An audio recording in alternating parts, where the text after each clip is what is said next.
तर माझ्या लाडक्या वर्ग 12वीच्या कॉमर्स शाखेमध्ये शिकणाऱ्या विद्यार्थी मित्रांनो, आज मी आपणासमोर एक छान असा व्हिडिओ सादर करणार आहे. तर महाराष्ट्र राज्य माध्यमिक व उच्च माध्यमिक मंडळ औरंगाबाद यांनी मागील वर्षी जी काही 2024मध्ये फेब्रुवारी-मार्च 2024मध्ये जी काही परीक्षा घेतलेली आहे त्या परीक्षेच्या दृष्टिकोनातून आपण आज तयारी करून घेणार आहोत. तर फेब्रुवारी-मार्च 2024 विषय चिटणीसाची कार्यपद्धती, वर्ग 12वा, नमुना प्रश्नपत्रिका फेब्रुवारी-मार्च 2024. तर ती सोडून घेत होतो. मागील लेक्चरमध्ये आपण 1 ते 6 प्रश्न सोडवलेले आहेत. तर प्रश्न 7वा आपला बाकी आहे. तर आजच्या व्हिडिओ लेक्चरमध्ये आपण प्रश्न 7वा घेऊ इच्छितो. तर बघा, पुढील प्रश्न सोडवा, कोणतेही 2. 10 मार्क्स आहेत. त्यामध्ये 3 प्रश्न दिलेले असतात, त्यापैकी 2 प्रश्न सोडवायचे असतात. तर नंबर 1, लाभांशाचे वाटप. लाभांश अधिपत्राद्वारे केल्याचे कळवणारे पत्र भागधारकास लिहा. त्यानंतर दुसरा प्रश्न असा आहे, प्रश्न एकदा वाचून घेऊ. इलेक्ट्रॉनिक पद्धतीद्वारे कर्ज रोख्यावरील व्याज देण्याबाबतचे पत्र कर्ज रोखेधारकास लिहा. त्यानंतरचा तिसरा प्रश्न आहे, ठेवीदारास ठेवीचे नूतनीकरण करण्याबाबतचे पत्र तयार करा. तर अशा प्रकारचे 3 प्रश्न आहेत. तर आपण क्रमाक्रमाने एक एक प्रश्न सोडवू. तर पहिला प्रश्न आहे, लाभांशाचे वाटप लाभांश अधिपत्राद्वारे केल्याचे कळवणारे पत्र भागधारकास लिहा. तर जे काही सभासद असतात त्यांना दरवर्षी कंपनीला जो काही नफा होतो त्या नफ्यामधून लाभांशाचा काही हिस्सा मिळत असतो. तर तो लाभांश वाटप करायचा आहे आणि त्या दृष्टिकोनातनं भागधारकाला पत्र लिहायचं आहे. तर कशा पद्धतीने लिहिणार? 5 मार्काचा प्रश्न आहे. प्रत्येकी 5-5 मार्क आहेत. तर अवघड काही नाही तसं. तर तुम्ही फ्रँकली पत्र लिहू शकता. पत्र म्हणजे पत्र, साध्या पद्धतीचं पत्र, लेटर. पत्र म्हणजे लेटर. तर प्रश्न 7वा, लाभांशाचे लाभांशाचे वाटप. तत्व नाही, लाभांशाचे वाटप लाभांश अधिपत्राद्वारे केल्याचे भागधारकास कळवणारे पत्र पुढील प्रमाणे आहे. तर काय करायचं, एक स्वतंत्र असं पान घेऊन, म्हणजे पेपरच्या ज्या स्वतंत्र जे काही उत्तरपत्रिकेचं स्वतंत्र जे काही पान असतं त्या स्वतंत्र पानावर समास सोडायचा डाव्या बाजूला आणि उजव्या बाजूला थोडीशी जागा सोडून लाईन ओढायची. वरच्या बाजूला एक लाईन ओढायची, खालच्या बाजूला एक लाईन ओढायची आणि एक स्पेस, थोडीशी जागा सोडून सेंटरला लिहायचं एपेक्स इंडस्ट्रीज लिमिटेड आणि त्याखाली थोडीशी जागा सोडून नोंदणीकृत कार्यालय 113 स्वल्पविराम एपेक्स टावर्स स्वल्पविराम JM रोड स्वल्पविराम फोर्ट आणि पूर्णविराम. त्याखाली आणखी थोडंसं स्पेस सोडून मुंबई डॅश लिहायचं 4000001 लिहायचं. त्यानंतर पुन्हा स्पेस सोडायचा आणि इंग्रजीमध्ये कॅपिटलमध्ये लिहायचं CIN आणि 2 विसर्ग चिन्ह देऊन U4151 MH1002 PLC कॅपिटल नाही लिहिलं तरी चालेल, PLC 221956 असं लिहायचं. त्यानंतर लेफ्ट साईडला म्हणजे डाव्या बाजूला लिहायचं फोन विसर्ग चिन्ह 022-97675-877 आणि उजव्या बाजूला थोडंसं अंतर सोडून लिहायचं वेबसाईट विसर्ग चिन्ह www.apeindustrialtd लिमिटेड डॉट देऊन कॉम लिहायचं .com. आता खाली थोडंसं स्पेस सोडून डाव्या बाजूला लिहायचं फॅक्स डॅश विसर्ग चिन्ह द्यायचं डॅश नाही 022-3010331 उजव्या बाजूला लिहायचं ईमेल विसर्ग चिन्ह द्यायचे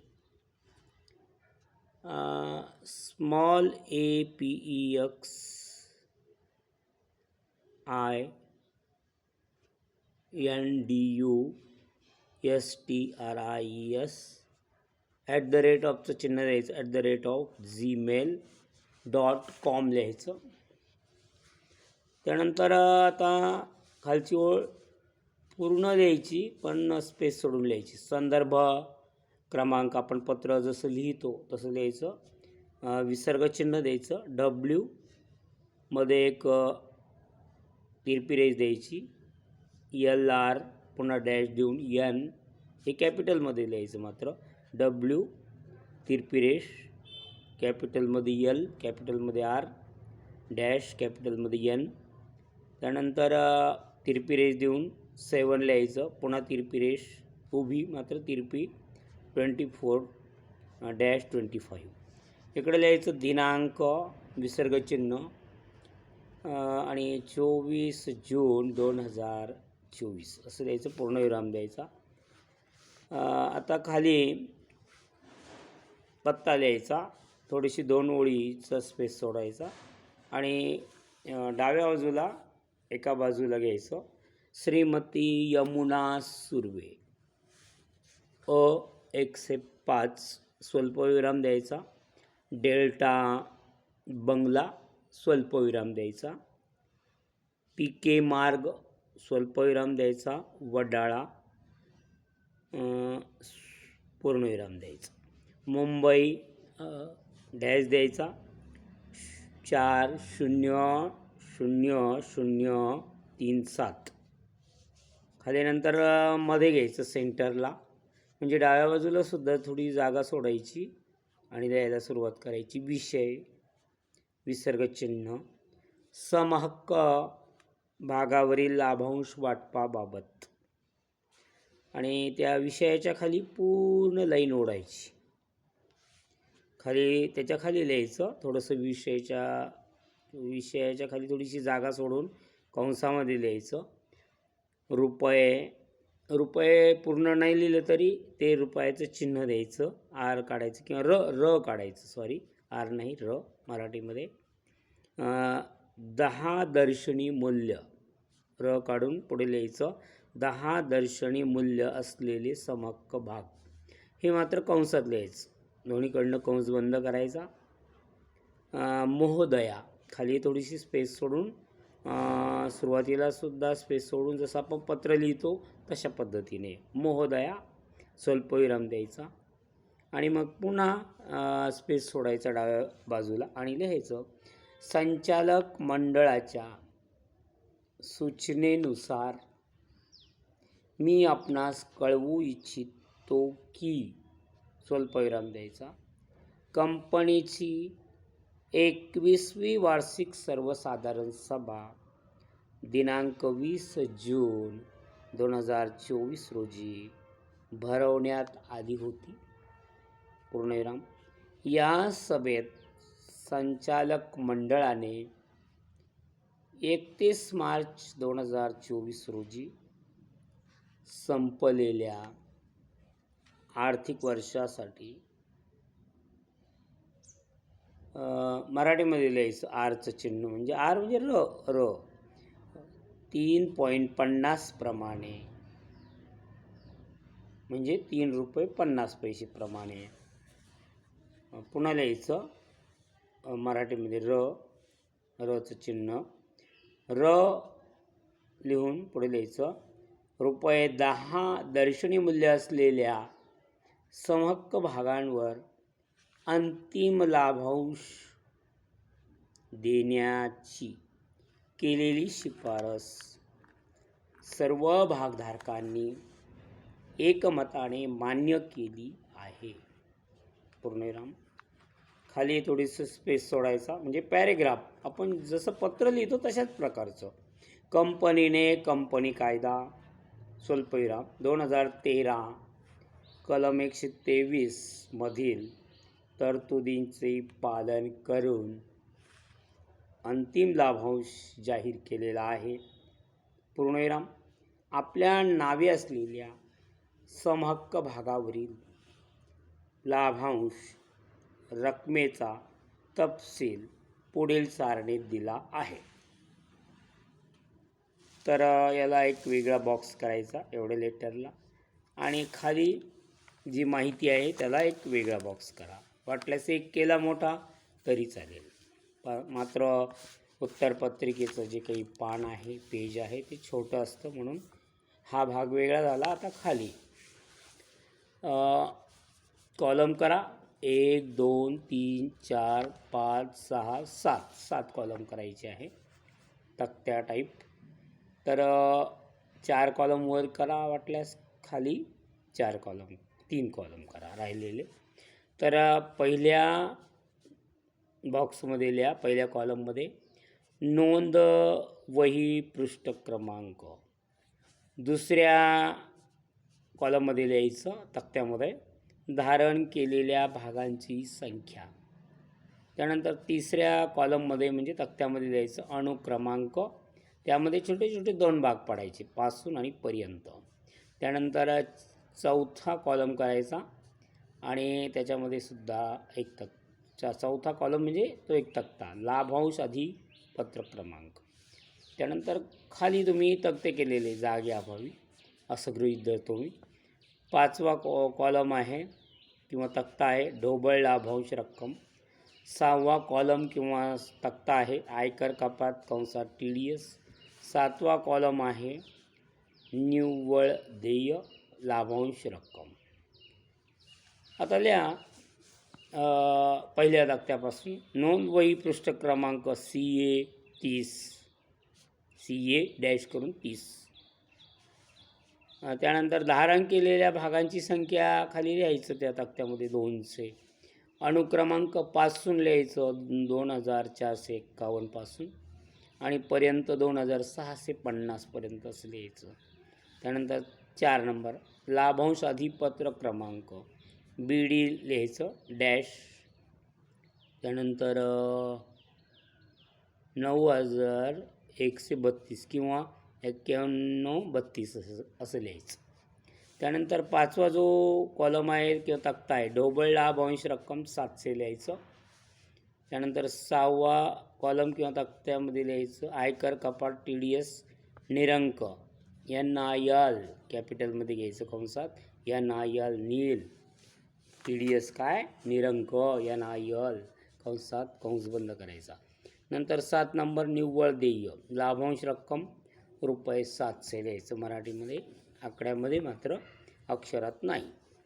मग आता हे चार्ट भरले आपण, मग खाली लिहायचं थोडंसं स्पेस सोडून, ₹10 दर्शनी मूल्याच्या 200 समहक्क भागांवरील देय लाभांश, रुपयाचं चिन्ह द्यायचं मराठीत ₹700 या रकमेचे लाभांश अधिपत्र या पत्रात जोडले आहे. खाली लिहायचं मग धन्यवाद, पूर्णविराम द्यायचा. आधीच्या ओळीच्या नंतर आहेच्या नंतर सुद्धा पूर्णविराम आणि धन्यवाद नंतर सुद्धा पूर्णविराम. कारण या प्रश्नामध्ये आपण व्याकरणाच्या दृष्टीने थोडासा विचार करायचा आहे. पत्र येते, पत्रलिखाण हे आपलं नीटनेटकं अक्षर किंवा काना मात्रा, स्वल्पविराम, पूर्णविराम, अवतरण चिन्ह याचा वापर करायचा असतो. आता डाव्या बाजूला लिहायचं शेवटी मात्र आपला विश्वासू एपेक्स इंडस्ट्रीज लिमिटेड करिता कॉमा द्यायचा आणि 2-3 ओळी, 2 ओळी म्हणजे 2-3 ओळी नाही, 2च ओळी सहीसाठी जागा सोडायची आणि खाली कंसात लिहायचं. मग कोणाची सही असेल तर ती श्री नंतर डॉट आनंद केळकर कंस बंद, खाली लिहायचं कंपनी चिटणीस आणि डाव्या बाजूला शेवटी लिहायचं सोबत लाभांश अधिपत्र. तर अशा प्रकारचा प्रश्न परीक्षेमध्ये येण्याची शक्यता आहे, म्हणून मी तुम्हाला हा आज शिकवला. आता पुढे कोणता प्रश्न आहे बघा आणखी, तो प्रश्नसुद्धा आपण घेऊन टाकू लगेचच.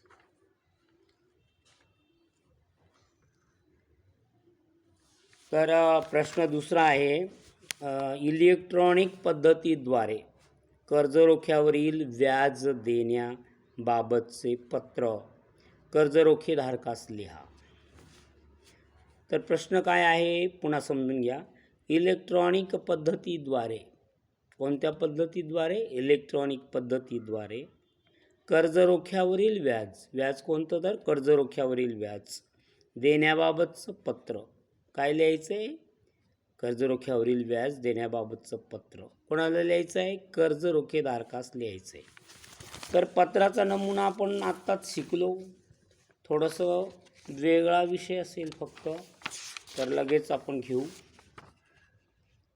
जास्त वेळ विलंब न करता लगेच घेणार आहे आपण ते. तर घ्या, इलेक्ट्रॉनिक पद्धतीद्वारे कर्जरोखेधारकास कर्जरोख्यावरील व्याज दिल्याबाबतचे पत्र पुढील प्रमाणे आहे. तर मी तुम्हाला सांगितलं की एक पत्रासाठी काय करायचं, नेहमी चौरसाकृती रकाना म्हणजे चौरसाकृती चौकट तयार करायची. थोडक्यात चौकटीमध्येच ते पत्र लिहायचं. आता चौकट तयार केली असं गृहीत धरून मी सुरू करतो. तर मध्य सेंटरला लिहायचं, म्हणजे डाव्या बाजूला सुद्धा जागा सोडायची आणि उजव्या बाजूला सुद्धा जागा सोडायची. आणि सेंटरला लिहायचं अँथनी अलॉय लिमिटेड. काय लिहायचं? Anthony alloy limited. त्याच्याखाली थोडंसं स्पेस, त्याच्याखाली अंडरलाईन करा, एकदा अधोरेखित करा त्याला, आणि खाली थोडंसं स्पेस सोडा. खाली लिहायचं नोंदणीकृत कार्यालय, त्याच्याखाली पुन्हा अधोरेखित करा आणि विसर्गचिन्ह देऊन लिहा 718, स्वल्पविराम द्या. बजाज प्लॉट, पुन्हा स्वल्पविराम. मिलाप टॉवर्स, स्वल्पविराम. संभाजी चौक, पूर्णविराम.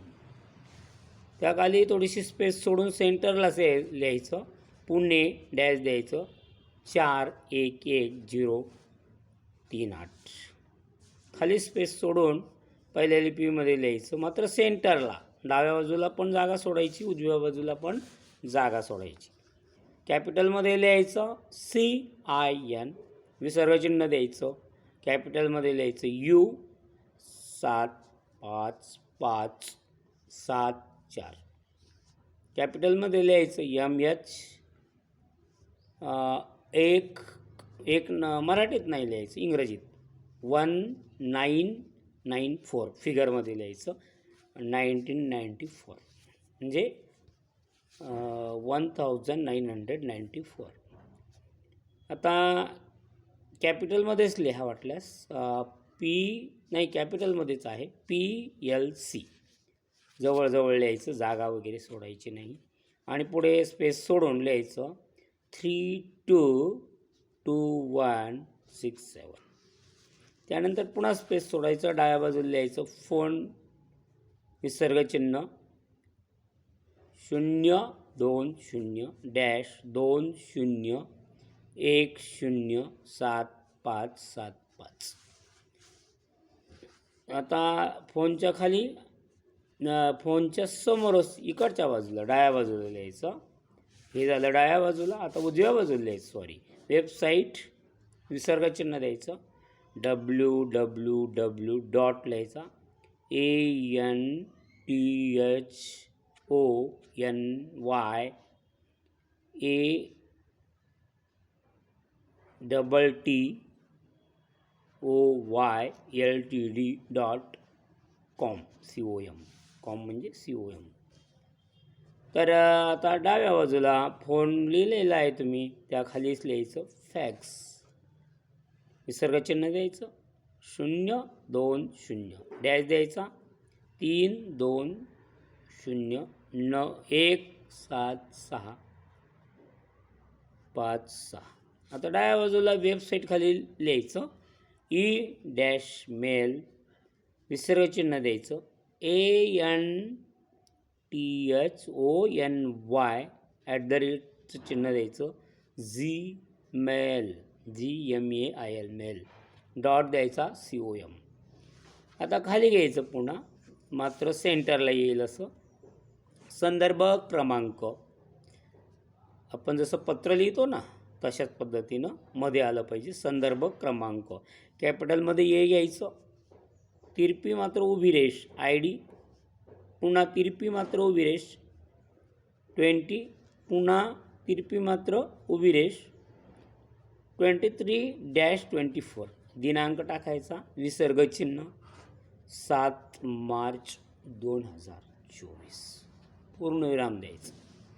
आता खाली एका ओळीचं स्पेस सोडायचं आणि डाव्या बाजूला लिहायचं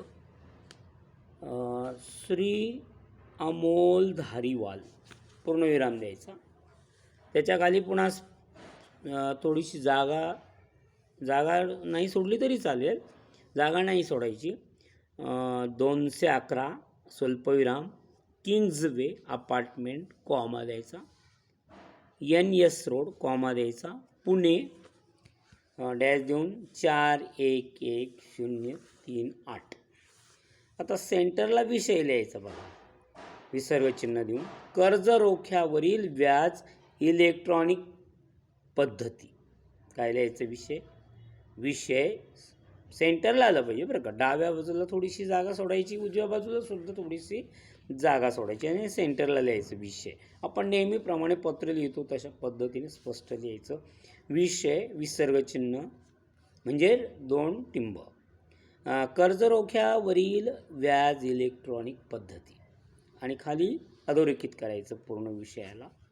त्याच्या खाली कंसात लिहायचं ECS, अर्थात कॅपिटलमध्येच लिहावं लागेल, कॅपिटलमध्ये लिहा कंसात ECS OR हे मात्र लहान लिपीत लिहा OR. पुन्हा कॅपिटलमध्ये NEFT नेफ्ट कंस बंद करायचा, खाली पुढे लिहायचं द्वारे देण्याबाबत, खाली नाही पुढे लिहायचं द्वारे देण्याबाबत, आणि त्याच्या खाली अधोरेखित करायचं म्हणजे अंडरलाईन करायचं. आता नेहमीप्रमाणे पत्र कसं लिहितो आपण, डाव्या बाजूला थोडीशी जागा सोडून लिहायचं महोदय, पुन्हा स्वल्पविराम द्यायचा आणि खाली डॅश करून लिहायचं आपणास कळविण्यात येत आहे की 4 मार्च 2024 रोजी संपन्न झालेल्या संचालक मंडळाच्या सभेत 100 किंमत असलेल्या कर्जरोख्यांवर व्याज 12% दराने 31 मार्च 2024 रोजी संपणाऱ्या आर्थिक वर्षासाठी देण्याच्या संदर्भात तरतूद करणारा व मान्यता देणारा ठराव संचालक मंडळाकडून संमत झाला आहे. पूर्णविराम द्यायचा. खाली आता पुन्हा परिच्छेद करायचा. परिच्छेद करताना पण थोडीशी जागा सोडतो डाव्या बाजूला, तर जागा सोडायची. कंपनीने परतफेडीच्या कर्जरोख्यावरील व्याज देण्यासंदर्भातील सर्व कायदेशीर तरतुदींचे पालन व पूर्तता केली आहे. पूर्णविराम द्यायचा. आपण धारण केलेल्या 212% परतफेडीच्या कर्जरोख्यावरील देय व्याजाचा तपशील पुढील सारणीत दिला आहे. तर सारणी करायची. म्हणजे सारणी कशी करायची? कॉलम करायचे 6. 1 2 3 4 5 6 मराठीमध्ये लिहा. 1 2 3 4 5 6. आणि त्यानंतर पहिल्या कॉलममध्ये लिहा रजिस्टर क्रमांक, दुसऱ्या कॉलममध्ये लिहा कर्जरोख्यांची संख्या, तिसऱ्या कॉलममध्ये लिहा कर्जरोख्यांचा अनुक्रमांक, 2 कॉलम करा त्यामध्ये पासून पर्यंत. चौथा कॉलम आहे एकूण व्याज, 5वा कॉलम आहे TDS दर आहे 10%, 6वा कॉलम आहे निव्वळ व्याज. आता लिहा मग. पहिल्या कॉलममध्ये रजिस्टर क्रमांक M42436. त्यानंतर 2 नंबरमध्ये लिहा कर्जरोख्यांची संख्या किती, तर 200 लिहा. त्यानंतर 3 नंबरला काय विचारलं? कर्जरोख्यांचा अनुक्रमांक पासून पर्यंत 6401 पासून 6401 पासून ते पर्यंतमध्ये लिहा 6600 पर्यंत. आता एकूण व्याज लिहायचं तिथं ₹2400. TDS 10% लिहायचं निरंक कंसात कॅपिटलमध्ये लिहायचं NIL नील कंस बंद करायचा. आता निव्वळ व्याजच्या लाखाण्यात लिहायचं ₹2400. त्यानंतर ही सारणी तयार झाल्यानंतर खाली थोडीसं स्पेस सोडून पुन्हा राहिलेलं पत्र पूर्ण करायचं. आपण कंपनीकडे सुपूर्द केलेल्या बँक खात्याच्या तपशिलाप्रमाणे देय असलेली व्याजाची रक्कम इलेक्ट्रॉनिक पद्धतीने इलेक्ट्रॉनिक क्लिअरिंग सर्व्हिस कॅपिटलमध्ये डॅश करून ECS द्वारे आपल्या बँक खात्यात वर्ग करण्यात येईल. पूर्णविराम. खाली नेहमीप्रमाणे स्पेस देऊन कळावे स्वल्पविराम आणि खाली थोडीशी जागा सोडून उजव्या बाजूला खालच्या बाजूला आपला विश्वासू अँथनी अलॉय लिमिटेड. पुन्हा 2 ओळी स्पेस सोडायचा. कशासाठी? सहीसाठी जागा सोडायची. खाली लिहायचं सही, ते सहीचं चिन्ह द्यायचं, तिरपी रेष आणि आडवी रेष. खाली कंसात लिहायचं श्रीमती निकिता माने कंस बंद कंपनी चिटणीस. आणि हा पूर्ण लेटरचा जो भाग आहे अगदी सुरुवातीपासून म्हणजे अगदी टॉपला लिहिलं होतं आपण अँथनी अलॉय लिमिटेडपासून, तर शेवटी लिहिलं आपण सही कंसात श्रीमती निकिता माने कंस बंद कंपनी चिटणीस. तर या संपूर्ण पत्राला चौकट तयार करायची. चौकट म्हणजे कशी? डावीकडनं समास सोडायचा, उजवीकडनं जागा सोडायची, वरच्या बाजूने रेष मारायची आणि खालच्या बाजूने रेष मारायची. म्हणजे एक चौकटीमध्ये हे पत्र असावं नेहमीप्रमाणे. तर एवढं सांगितल्यावर तुम्हाला कळेलच. आता तिसरं पत्र कोणत्या पद्धतीचे बघू आपण. तर पत्र हे थोडेसे आपण पाहून घेतले पाहिजे. जसे पुस्तकात आहे तसेच तुम्हाला लिहिता आले पाहिजे. तर तिसरं आहे ठेवीदारास ठेवीचे नूतनीकरण करण्याबाबतचे पत्र. ठेवीदारास ठेवीचे नूतनीकरण करण्याबाबतचे पत्र तयार करा. तर पत्राचा मजकूर थोडासा वेगळा असतो मध्ये विषय वगैरे, मात्र बाकीचं जे काही आहे रचना, ज्याला आपण काय म्हणतो रचना, ती सेम असते. तर ठेवीदारास ठेवीचे नूतनीकरण केल्याबाबतचे पत्र पुढील प्रमाणे. आता नेहमीप्रमाणे स्वतंत्र पानावर चौकट तयार करा एखादी, आणि पत्र मोठं आहे त्या दृष्टिकोनातून किती जागा लागेल असा अंदाज करून तुम्ही त्या पानामध्ये लिहायचं आहे. सेंटरला लिहायचं एलोरा फर्निशिंग लिमिटेड. आता एलोरा फर्निशिंग लिमिटेड लिहिताना डाव्या बाजूला जागा, उजव्या बाजूला जागा, म्हणजे सेंटरला लिहायचं. त्याखाली अधोरेखित करायचं एलोरा फर्निशिंग लिमिटेड, खाली अधोरेखित करायचं म्हणजे अंडरलाईन द्यायची. पुन्हा स्पेस सोडून खाली लिहायचं. डाव्या बाजूला थोडीशी जागा सोडायची, उजव्या बाजूला थोडीशी जागा सोडायची, आणि सुरुवात करायची लिहायला. नोंदणीकृत कार्यालय, विसर्गचिन्ह द्यायचं 2004, स्वल्पविराम द्यायचा मार्केट टावर्स, स्वल्पविराम द्यायचा JK रोड, स्वल्पविराम चर्चगेट, मग शेवटी पूर्णविराम द्यायचं. नोंदणीकृत कार्यालय खाली अंडरलाईन करायची म्हणजे अधोरेखित करायचं. खाली थोडीशी जागा सोडायची म्हणजे